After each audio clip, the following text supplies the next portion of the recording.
नमस्कार, कसे आहात सगळे? MG क्रिएशनमध्ये आपल्या सर्वांचे मनपूर्वक स्वागत. मग आता उन्हाळा काय म्हणतोय? हळूहळू खूपच वाढलाय ना? दुपारचं घराबाहेर पडलं तर घरी कधी जाऊ असे होते आणि घरी गेल्यानंतर थंडगार पाणी प्यावं किंवा थंडगार काहीतरी खायला मिळावं असे वाटते. आणि म्हणूनच आज मी तुमच्यासोबत शेअर करते फक्त 3च गोष्टींपासून तयार होणाऱ्या व्हॅनिला आईस्क्रीमची रेसिपी. चला तर मग रेसिपीला सुरुवात करूया. एका बाउलमध्ये 1 कप म्हणजेच 250 ml थंडगार व्हिप क्रीम घ्यायची. ही पातळ आणि थंडगार असावी. आता बीटरच्या साहाय्याने ही क्रीम छान फेटून घ्यायची आहे. जोपर्यंत या क्रीमला सॉफ्ट स्पीक येत नाही तोपर्यंत आपण फेटणार आहे. आईस्क्रीम बनवताना क्रीम सॉफ्ट आणि पातळच फेटायची असते. ही क्रीम मीडियम स्पीडवरच फेटायची आहे. ही 4 ते 5 मिनिटातच क्रीम लगेच तयार होते. हे बघा, अशा प्रकारे या क्रीमला सॉफ्ट स्पीक आलेले आहेत. म्हणजे या क्रीमला जे टोक तयार झालेले आहेत ते खालच्या बाजूने झुकले की याला म्हणतात सॉफ्ट स्पीक कन्सिस्टन्सी. अशा पद्धतीची आपली क्रीम आईस्क्रीमसाठी तयार झाली आहे. आता आपण बीटर बंद करूया. क्रीम जास्त पण फेटायची नाही. ही क्रीम स्पॅच्युलावर घेतली की ती आपोआप खाली सरकली की समजायचे क्रीम तयार आहे. आता 1 कप फेटलेल्या क्रीममध्ये अर्धा कप कंडेन्स मिल्क घालायचे. यामुळे आईस्क्रीममध्ये आईस क्रिस्टल तयार होत नाही आणि आईस्क्रीम क्रीमी आणि सॉफ्ट व्हायला मदत होते. त्यामुळे कंडेन्स मिल्कचा वापर करावा. आता पाव कप थंडगार दूध घालायचे.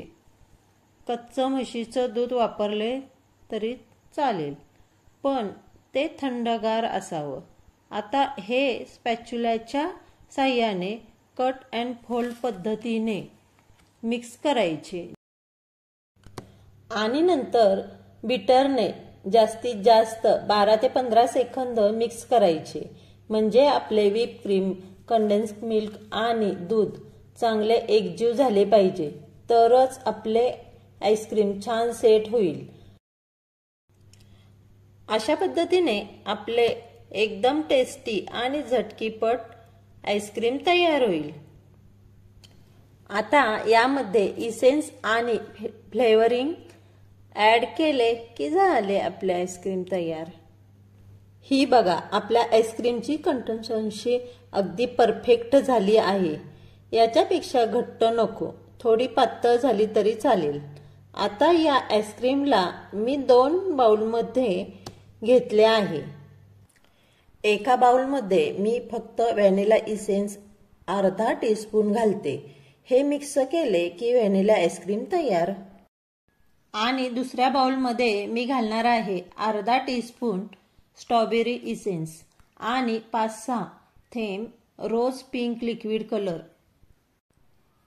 कलरमुळे आपल्या आईस्क्रीमला खूप छान लुक येतो.